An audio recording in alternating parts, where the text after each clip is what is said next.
Right after my father's funeral, inside our family home in Oak Ridge Hills, I was still standing in my black clothes when Mary Ann, his second wife, walked straight into the living room. In her hands was a thick stack of documents, clipped neatly, like they'd been prepared in advance. No condolences, no hesitation. Mary Ann set the papers on the table and said flatly, "Your father left behind millions in debt. If you don't sign today, this property will be seized." Then she turned slightly and introduced the man standing by the window. His name was Evan, she said. A relevant party. The final piece needed to make everything legal. Everything moved fast. I was given 48 hours by Friday to sign. In that moment, I understood exactly what was happening. If I didn't sign, I wouldn't just lose the house, I would lose my place in the family. The living room in Oak Ridge Hills felt tight and airless. Mary Ann kept talking, one sentence pushing into the next, leaving me no space to respond. Her voice was smooth, controlled, almost rehearsed. There was none of the confusion you'd expect from someone who had just lost her husband, only urgency. Evan didn't say a word. He stood by the window, hands in his pockets, his eyes flicking between the stack of papers on the table and my face, like he was waiting for a nod he assumed would come. That rhythm is what set off my instincts. The documents in front of me looked too perfect. No creases, no smudges, no signs they'd been printed in a rush. Everything was clean, aligned, precise, more like paperwork designed to intimidate than to resolve a real emergency. I didn't call it out. I simply picked up the stack and turned each page slowly. Before my father died, I had spent years working around financial contracts. Not as a lawyer, not as an auditor, but long enough to know this much. When debt is real, people don't talk like this, and the paperwork is never this polished. That's when it became clear. This wasn't a financial crisis. It was a manufactured one, built to scare me into signing, and the moment I understood that, I knew I didn't need to react. I just needed to stay calm and watch. I didn't expose Mary Ann. Not then.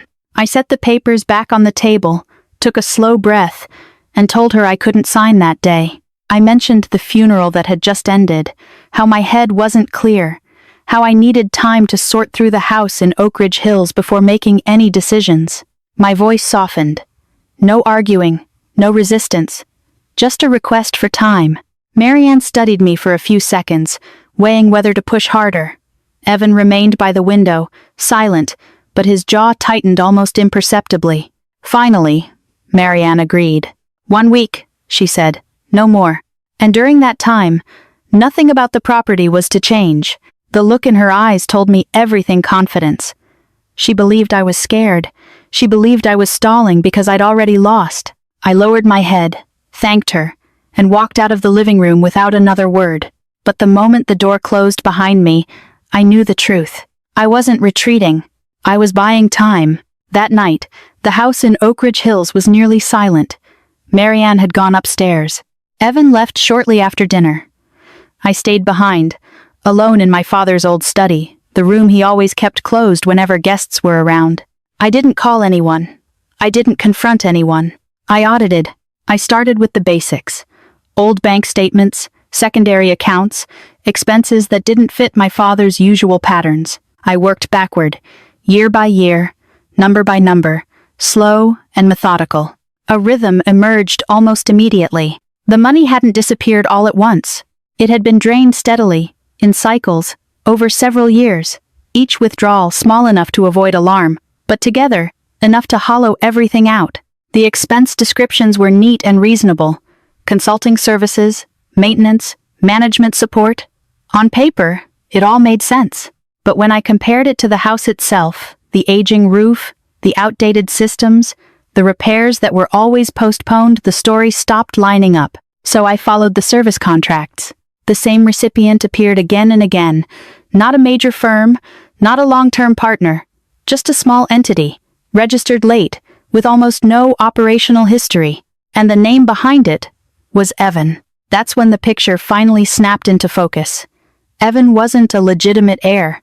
He was a conduit, a clean channel designed to move money out of my father's accounts while keeping everything legal on the surface. I didn't rush to accuse anyone. I documented everything. Screenshots, copies, cross-checks. I built a file the way an auditor would not like someone preparing for a family argument. By then, one thing was clear. They thought I was waiting. But in reality, I was taking control. The next morning, I sat alone in the dining room at Oak Ridge Hills, everything I'd gathered spread out in front of me. Once the numbers were placed side by side, the story Marianne had been telling started to collapse on its own. The so-called millions in debt weren't the cause. They were the excuse.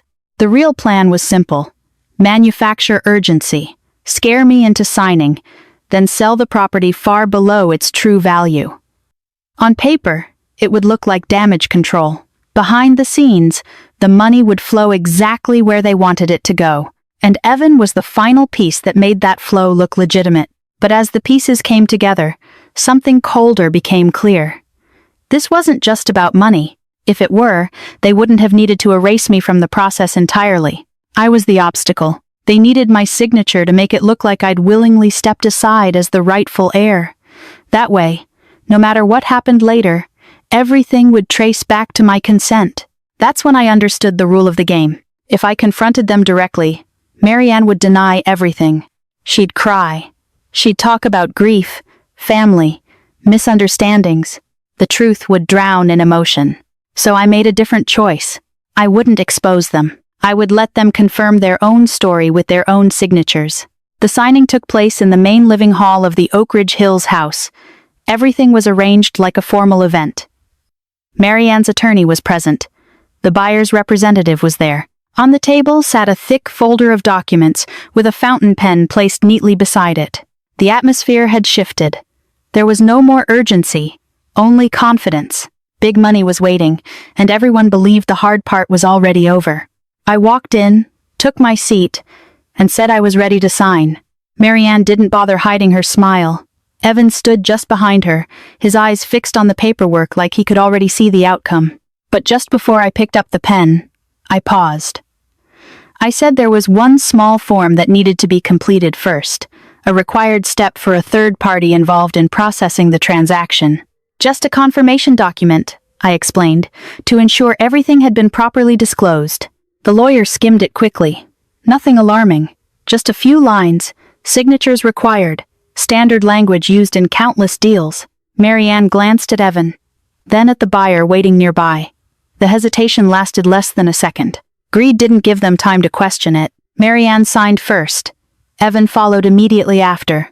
No careful reading, no questions. They just wanted the deal finished before anything could go wrong. I watched each signature hit the page, one after the other. And in that moment, I knew it was done. The trap had closed. The moment the final signature hit the page, I didn't raise my voice. I simply stood and asked everyone to pause for a moment. Marianne's attorney looked up, confused. The buyer's representative hesitated. The room in Oak Ridge Hills seemed to dim, as if the air itself had shifted. I opened the briefcase I'd brought with me and placed a second file on the table thicker than the first. No polished cover, just clean, organized pages. I spoke slowly, clearly. There was no debt. The documents showed my father's finances were fully in order. No seizure, no legal pressure, no reason to sell. The crisis Marianne had described existed only on paper, and only in her version of events. Then I turned to the next section. Evan had no inheritance rights. The cross-referenced data told the rest of the story. Steady withdrawals over years, service contracts with no real services, and Evan's direct connection to the entity receiving the money. No one spoke. No one looked at me anymore. All eyes were on the evidence spread across the table. The attorney was the first to act. He called an immediate halt to the transaction. The buyer withdrew. The deal was frozen on the spot. There was no argument, no confrontation. The signatures they had just placed on those documents were enough. A formal investigation was triggered. The legal process moved forward exactly as it was supposed to. The people involved were finally forced to answer questions they had avoided for years. I stood there, calm. I didn't need to win emotionally. The law did the work for me. The signing ended without spectacle. No arguments, no raised voices. People filed out of the house in Oak Ridge Hills, looking heavier than when they arrived. I stayed behind.